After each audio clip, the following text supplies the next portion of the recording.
She was selling tomatoes when the millionaire said, "You are the chosen one." Caroline had always believed that fairy tales were for other people. At 20, she spent her days under the scorching sun, selling tomatoes in the market square with hands that knew only hard work and dreams she'd learned to keep small. Her black hair caught the light like silk, and her green eyes held a quiet strength that came from standing alone against the world. She never imagined that love could find her among the produce stalls and dusty cobblestones. She certainly never expected it to arrive in an expensive black car, carried by a man whose grey eyes seemed to see straight into her soul. But sometimes, the most extraordinary love stories begin in the most ordinary places. Sometimes a simple "how much for the tomatoes" can change everything. This is the story of Caroline, a girl who sold hope one tomato at a time until a stranger taught her that she was worthy of receiving it in return. Because when love is real, it doesn't matter where you come from. It only matters where you're brave enough to go.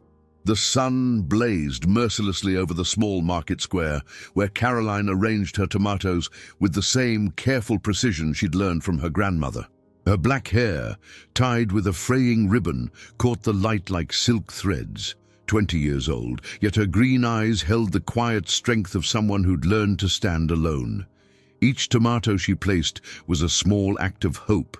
Days of dawn harvests, blistered hands, and the dream that someday life might offer more than just survival. The morning crowd had thinned when the black car appeared, elegant and imposing against the dusty cobblestones. Caroline kept her eyes down. She'd learned that wealthy men rarely brought good news to girls like her. The engine's silence seemed to fill the air with unspoken possibilities. But when polished shoes stopped at her stall, something made her look up. Emile Thornton stood before her like a figure from another world. 42 years of success carved into his handsome features, silver threading his dark hair, grey eyes that seemed to see everything. "How much for the tomatoes?" His voice was deep, controlled, but there was something unexpectedly gentle beneath it. $2 a pound, sir." Caroline's voice barely rose above a whisper, yet it carried a dignity that made Emile pause. He studied her face as if memorizing every detail.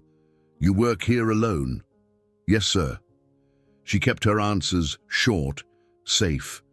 Rich men asked questions for reasons poor girls couldn't afford to trust.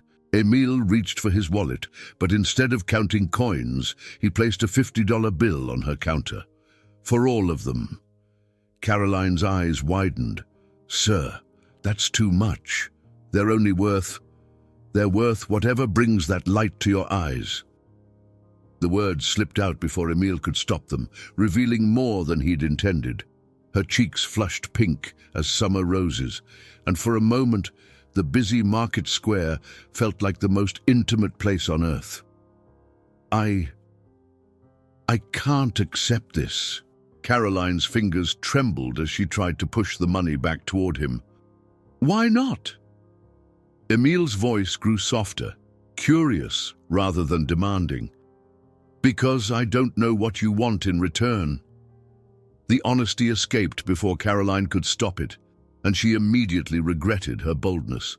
Something shifted in Emile's expression, surprise, then something that looked almost like respect. "What if I told you I want nothing except to see you smile?"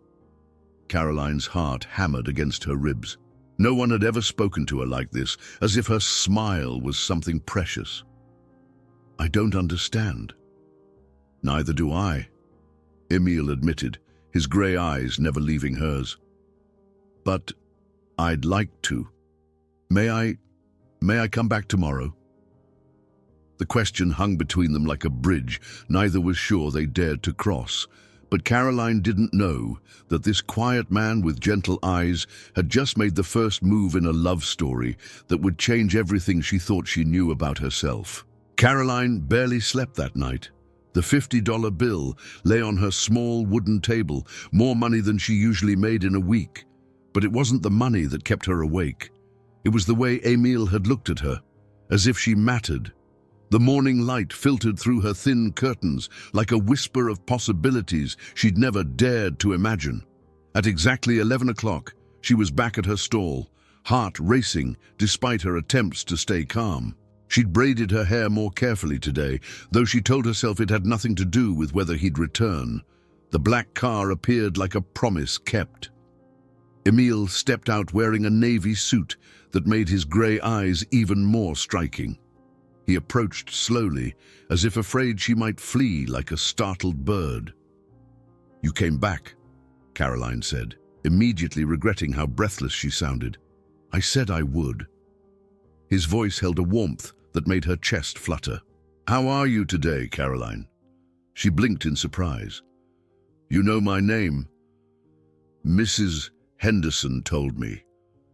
Emile gestured toward the flower stall, where the older woman was pretending not to watch them. "I hope that's all right."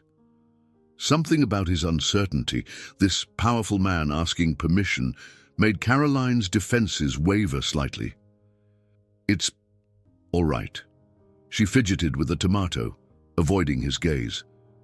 "You don't need to buy anything today, Mr. Thornton. Emile Thornton." He paused. "And I'm not here for tomatoes, Caroline."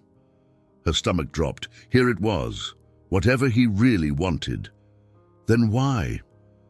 Emile was quiet for a long moment, studying her face. "Because I haven't stopped thinking about you since yesterday, and I was hoping perhaps we could talk." "About what?" Caroline's voice came out sharper than intended, fear making her defensive. "About anything you'd like." Emile's tone remained gentle. "Your dreams, perhaps. What makes you happy?" Caroline almost laughed, but there was no mockery in his expression, only genuine interest. "I don't have dreams, Mr. Thornton. I have bills to pay." "Everyone has dreams," he said quietly. "Sometimes they just get buried under necessity." The words touched something deep inside her, a longing she'd taught herself to ignore. "Why do you care?" The question escaped before she could stop it. Emile stepped closer, his presence both comforting and overwhelming. "Because when I look at you, Caroline, I see someone who deserves so much more than just surviving." Her breath caught. No one had ever spoken to her like this, as if she had value beyond her usefulness. "You don't know me," she whispered. "Then let me learn," Emile said simply. "Would you have dinner with me tonight?" Caroline's heart hammered. Every instinct screamed danger, but something in his eyes made her want to say yes. I need to think about it," she managed, and Emile smiled, and the first real smile she'd seen from him. But as he walked away, Caroline didn't know that accepting his invitation would be the first step toward discovering she was capable of being loved. Caroline spent the afternoon in agony, changing her mind every few minutes. By 6 o'clock, she'd decided against dinner 12 times and in favor of it 11. Her reflection in the cracked mirror showed a girl torn between fear and the dangerous flutter of hope. She chose her best dress, a simple blue cotton that brought out her eyes, and braided wildflowers into her hair. If she was going to make a fool of herself, at least she'd look presentable. Emile waited by the fountain in the town square, looking impossibly elegant in his charcoal suit. When he saw her, his face lit up with such genuine pleasure that Caroline's doubts momentarily quieted. "You look beautiful," he said simply, offering his arm. "I'm not used to places like this," Caroline whispered as they entered Romano's, the nicest restaurant in town. Crystal glasses caught the candlelight like captured stars. "Neither was I once." Emile pulled out her chair with old-fashioned courtesy. "My grandmother raised me on soup kitchens and second-hand clothes." Caroline looked up in surprise. "Really? Really?" He settled across from her, his grey eyes warm. "Everything I have now I built from nothing, just like you're doing with your tomato stand." The comparison made her feel less small, less out of place in this world of white tablecloths and soft music. "Why are you telling me this?" she asked. Because I want you to know that I understand what it means to fight for every dollar. Emil leaned forward slightly. And because I admire your strength, Caroline. Her cheeks flushed. I'm not strong, I'm just stubborn. Sometimes they're the same thing. His smile was gentle. Tell me about your dreams, the ones you think you don't have. Caroline picked at her napkin. When I was little, I wanted to have a garden. Not just vegetables for selling, but flowers, roses and lavender and... She stopped, embarrassed. And, Emil prompted softly, and a house with windows that catch the morning light. The words tumbled out before she could stop them. Somewhere I could belong. Emil's expression grew tender, as if her simple dream was the most precious thing he'd ever heard. That's a beautiful dream, he said quietly. It's silly, impractical. It's perfect. Emil reached across the table, his fingers barely brushing hers. Caroline, what if I told you that you could have all of that? Her heart stopped. What do you mean? I mean that I'd like to give you the world if you'd let me. His voice was barely above a whisper. Starting with a garden full of flowers. Caroline pulled her hand back, suddenly frightened. I don't understand what you want from me. I want to take care of you, Emil said simply, to protect you, to see you smile every day. But why? The question came out broken, confused. Emil was quiet for a long moment. Because from the moment I saw you, Caroline, I felt something I thought I'd never feel again. Hope. But Caroline's fear was stronger than hope, and she didn't yet know that running from love would only make it chase her more fiercely. Caroline fled the restaurant with tears burning her eyes, Emil's confused calls echoing behind her. She ran through the empty streets until her lungs ached, finally collapsing on the steps of the old church where her grandmother used to take her. The night air carried the scent of jasmine and regret, wrapping around her like a bittersweet embrace. Caroline?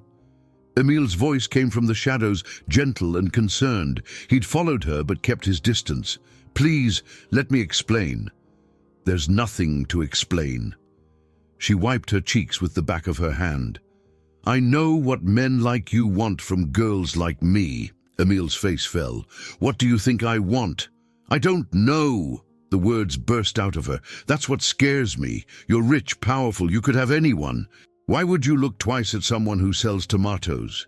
He stepped closer, his voice infinitely soft. Because you're real, Caroline. In a world full of people who want something from me, you asked for nothing. The moonlight caught the tears still clinging to her lashes, making them shine like scattered diamonds. I'm nobody special, she whispered. You're wrong. Emil sat on the church steps beside her, careful to leave space between them. You have no idea how extraordinary you are. Caroline laughed bitterly. Extraordinary? I can barely pay my rent. You gave Mrs. Patterson extra apples when her grandson was sick. You helped old Mr. Chen carry his groceries, even though you were exhausted. Emil's voice grew warm. You think kindness isn't extraordinary? You think a gentle heart isn't rare? She turned to look at him, surprised. How do you know about... Because I've been watching you for weeks, Caroline. Not to frighten you, but because I couldn't stay away. His grey eyes met hers. You light up that market square just by being there. Something deep inside her chest began to crack open, like ice melting in unexpected sunshine. I'm scared, she admitted in a whisper. Of me? Emil's voice broke slightly. Of this, of how you make me feel. Caroline's honesty hung between them like a bridge made of starlight. I've never had anyone look at me the way you do. How do I look at you? Like I'm something precious. The words came out broken, vulnerable, and I don't know what to do with that. Emil's hand moved slowly toward hers, giving her time to pull away. When she didn't, his fingers intertwined with hers. You don't have to do anything, Caroline. Just let me prove that you can trust me. "How?" she asked, her voice small. "One day at a time, one smile at a time." His thumb traced gentle circles on her hand. "Let me court you properly, the way you deserve." But as Caroline looked into his sincere grey eyes, she didn't know that saying yes would mean stepping into a love story that would heal both their wounded hearts. 3 weeks passed, like pages in a fairy tale Caroline never dared to read. Emile kept his word, courting her with the patience of a man who understood that trust was earned, not demanded. Every day at noon, he appeared at her tomato stand with a single white rose and a gentle smile. He never pressured her for more than she was ready to give. Instead, he brought her books of poetry, walked with her through the town square, and listened to her stories as if they were precious secrets. Slowly, carefully, Caroline's walls began to crumble. The morning sun felt different now, warmer somehow, as if it carried promises of happiness she was finally learning to believe. "You're different," Mrs. Henderson observed one afternoon, arranging her flowers with knowing eyes. "That man is good for you, child." Caroline's cheeks flushed pink. "We're just friends." "Friends don't look at each other the way you two do." The older woman chuckled. "Like you're both drowning and saving each other at the same time." Before Caroline could respond, the familiar black car appeared. But today, Emile stepped out with something new in his expression, a nervous energy that made her heart skip. "Caroline," he said, approaching her stall with careful steps, "I have something to ask you." "What is it?" She set down the tomato she'd been polishing, suddenly aware of how her pulse had quickened. Emile reached into his jacket and withdrew an envelope sealed with ivory wax. "My company is hosting a charity gala this Saturday. I know it's not your usual world, but..." He paused, vulnerability flickering across his features. "Would you come with me? As my guest?" Caroline stared at the elegant invitation, fear and longing warring in her chest. "Emile, I don't belong at galas. I don't have the right clothes, the right manners." "You belong wherever I am," he said simply, his grey eyes intense. "And as for clothes," he smiled softly, "would you allow me to take care of that?" The question hung between them like a test of trust, delicate as spun glass. "I don't want your charity," Caroline said, her pride flaring. "It's not charity." Emile stepped closer, his voice gentle but firm. "It's a man wanting to spoil the woman who's stolen his heart. There's a difference." Her breath caught. "Emile, I know you're scared, Caroline. I know this is all moving fast." His hand covered hers on the counter. "But I also know that what's happening between us is real, and I think you know it too." She looked into his eyes and saw her own feelings reflected back. The wonder, the fear, the growing certainty that this quiet, patient man was changing everything. "What if I embarrass you?" she whispered. Emile's face softened with such tenderness that Caroline felt her last defenses dissolving. "Impossible. You could never embarrass me, Caroline. You'd only make me proud." Around them, the market square buzzed with life, but in that moment, they existed in their own private world of possibility. "One condition," Caroline said finally, her voice trembling with courage. "I pay for my own dress." Emile's smile could have lit the entire town. "Deal, but I choose where we shop." "Why?" she asked, already knowing she was going to say yes to everything this man offered. "Because I want to see you in silk and starlight, Caroline. I want to show the world how beautiful you are." His voice dropped to a whisper. "I want to dance with you until dawn." But neither of them knew that Saturday night would bring more than dancing. It would bring the moment when Caroline finally understood that she was worthy of being loved. Saturday evening arrived, wrapped in golden twilight and Caroline's trembling hands. The emerald silk dress she'd chosen fit like it was made for her, the fabric whispering against her skin as she moved. Emile had insisted on sending a car, and now she sat in the back seat, watching the city lights blur past like fallen stars. Her reflection in the window showed a woman she barely recognized, elegant, radiant, worthy of the fairy tale unfolding around her. The hotel ballroom took her breath away. Crystal chandeliers cast rainbow patterns across marble floors, and women in designer gowns moved like graceful swans through the crowd. Caroline's courage faltered until she saw Emile waiting at the entrance, devastatingly handsome in his black tuxedo. When his eyes found hers, the entire world seemed to stop spinning.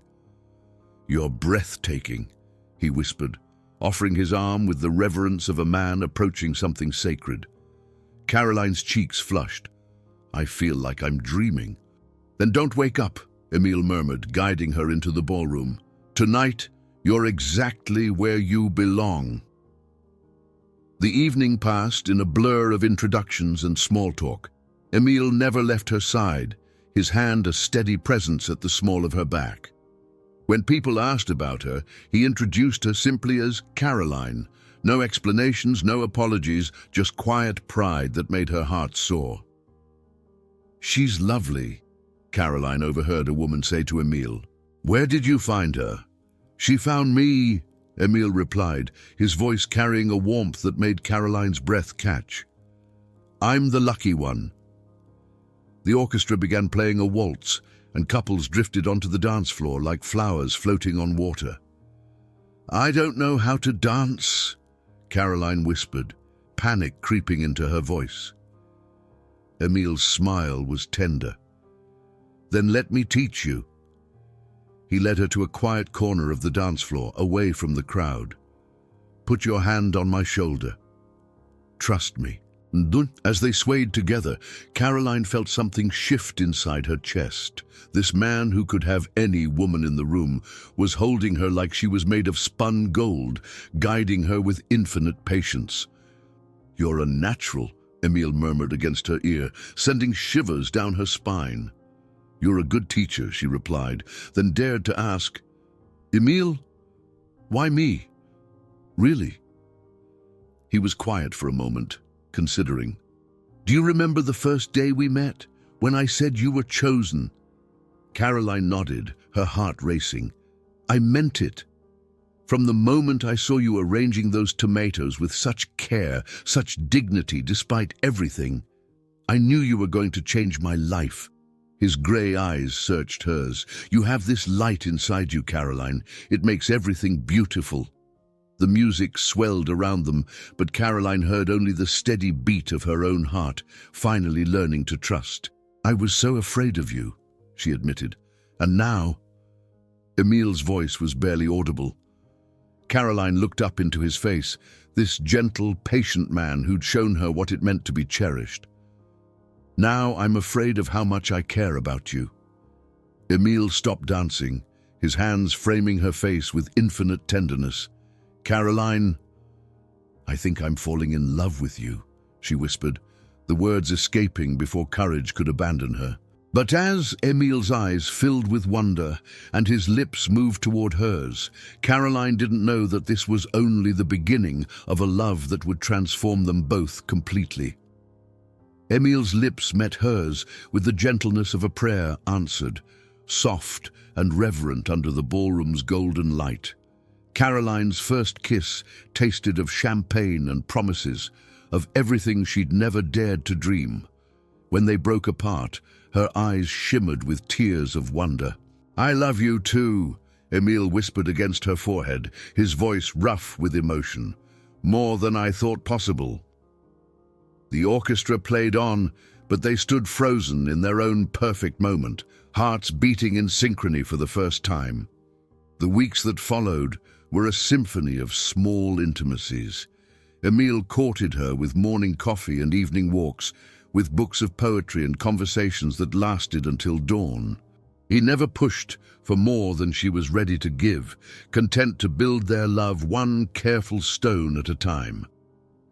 "You've changed," Mrs. Henderson observed one Tuesday morning, watching Caroline arrange her tomatoes with a smile that seemed to light up the entire market square. "He makes me feel like I'm enough," Caroline admitted, her cheeks glowing with happiness. "Just as I am." But happiness, Caroline was learning, made some people uncomfortable. She noticed the whispers when Emil's car appeared, the sideways glances from women who thought she'd reached above her station. Most days, Emil's love was armor enough against their judgment. Today was not most days. "Enjoying your charity case?" The voice belonged to Vivian Ashworth, a socialite Caroline recognized from the gala.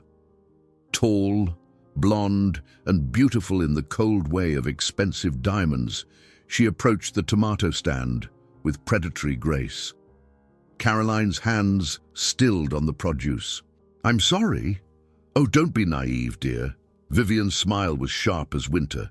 "Emil Thornton is known for his charitable interests, but they never last long."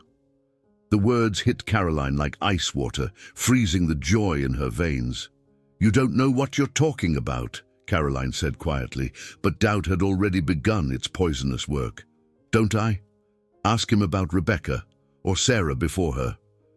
Vivian examined her manicured nails with bored precision. "He has a pattern, you know. Find some poor little waif, play Prince Charming for a few months, then move on when the novelty wears off." Caroline's world tilted dangerously. "That's not... Emil wouldn't he?" Vivian leaned closer, her voice a silk-wrapped blade. "How long do you think a man like that could really be satisfied with a tomato seller? You're pretty enough, I'll give you that. But pretty girls are a dime a dozen in his world." The market square seemed to spin around Caroline as every insecurity she'd buried came clawing back to the surface. When Emil arrived an hour later with his usual white rose and gentle smile, Caroline could barely look at him. The doubt Vivian had planted was growing like a weed, choking out the trust they'd built so carefully. "Caroline, what's wrong?" Emil's voice was immediately concerned, his grey eyes searching her face. "Is this real?" The question burst out of her before she could stop it. "Us, I mean. Is any of this real?" Emil's face went very still. "What do you mean?" "I mean, am I just another charity case? Another poor girl you're helping until you get bored?" Caroline's voice cracked with pain. "Because if that's what this is, I need to know now." But as Emil's expression shifted from confusion to hurt to something that looked like heartbreak, Caroline realized she might have just destroyed the most beautiful thing that had ever happened to her. Emil's face went pale, the white rose falling forgotten from his fingers. "Caroline, how can you even ask me that?" "Because someone told me about your pattern. Rebecca, Sarah." Caroline's voice shook with hurt and confusion. "How many others were there, Emil? How many poor girls did you rescue before me?" The pain in Emil's grey eyes was so raw, so genuine, that Caroline felt her certainty begin to crumble, even as the words left her lips. "Who told you that?" Emil's voice was barely above a whisper. "Does it matter? Is it true?" Caroline wrapped her arms around herself, suddenly cold despite the warm afternoon sun. Emil ran a hand through his hair, looking older than his 42 years. "Rebecca was my secretary. We dated briefly 3 years ago. It ended badly because she wanted my money, not me." His voice grew steady, determined. "Sarah was a friend's daughter who needed a job. I helped her get one, that's all." "But, Caroline..." Emil stepped closer, his hands reaching for hers. "Look at me, really look at me." She forced herself to meet his gaze, seeing the man who'd courted her with patience, who'd held her like she was precious, who'd taught her to dance in a ballroom full of strangers. "Do you honestly believe that what we have is charity?" Emil's voice broke slightly. "Do you think I spent 3 months falling in love with you out of pity?" The truth hit her like sunrise after the longest night, warm, brilliant, and undeniable. Caroline's voice faltered as she realized what she'd done. Emile, I'm sorry. I was scared. And no. Emile's hands cupped her face gently. I'm sorry. I should have told you about my past instead of letting someone else poison what we have. His thumbs brushed away tears she didn't realize had fallen. Caroline, you're not a charity case. You're the woman I want to spend my life with. Her breath caught. What are you saying? Emile dropped to one knee right there in the market square, pulling a small velvet box from his jacket. The diamond ring inside caught the afternoon light like captured starfire. I'm saying marry me, Caroline. Not because I pity you, but because I can't imagine living without you. Around them, the entire market had gone silent, every vendor and customer watching their love story unfold. You want to marry me? Caroline's voice was barely a whisper. I want to give you that garden full of flowers you dreamed about. I want to wake up to your smile every morning and fall asleep holding you every night.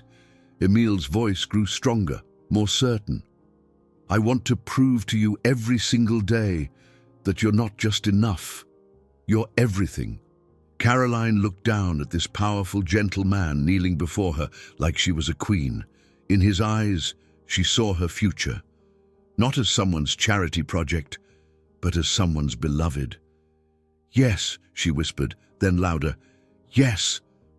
As Emile slipped the ring onto her finger and the market square erupted in cheers, Caroline finally understood that she had always been worthy of love.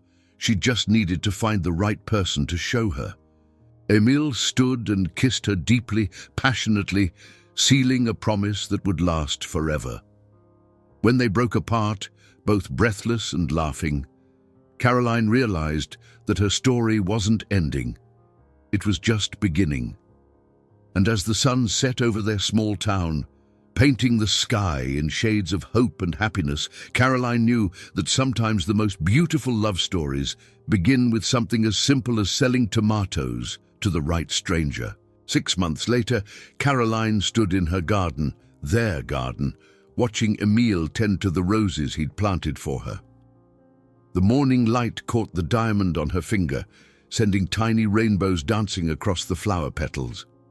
She was no longer the frightened girl selling tomatoes in the market square.